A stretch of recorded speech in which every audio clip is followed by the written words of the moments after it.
వల్ల సంవత్సరానికి 2000 మంది ప్రాణాలు కోల్పోతున్నారని, కోటి మందికి 125 మంది చనిపోతున్నారని మనకి లెక్కల ద్వారా తెలుస్తా ఉన్నది. చనిపోయేటువంటి వాళ్ళలో 100కి 66% పురుషులుంటే 33% మహిళలు ఈ పిడుగుల వల్ల చనిపోతా ఉన్నారు.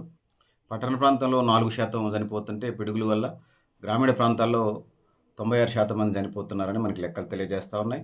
సో, ఇండియాని మనం తీసుకున్నప్పుడు వర్షాకాలంలో 100కి 47.2% పిడుగులు పడుతుంటే, వేసవికాలంలో 41.5% పిడుగులు పడుతున్నాయి.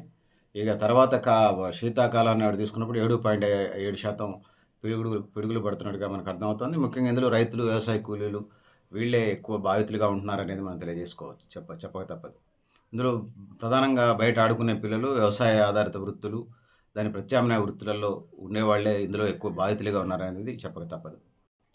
పిడుగులు పడటానికి ప్రధానమైనటువంటి కారణం కాలుష్యం, భూతాపం, అడవులను పెంచకపోవటం, పర్యావరణాన్ని సంరక్షించకపోవడం, సముద్ర ఉపరితల ఉష్ణోగ్రతలు పెరగటం ఇవన్నీ పిడుగుపాటి కారణాలని తెలుస్తా ఉంది. అందుకోసం టెంపరేచర్స్‌ని మెయింటైన్ చేసుకోవాలి, పర్యావరణాన్ని పరిరక్షించుకోవాలి.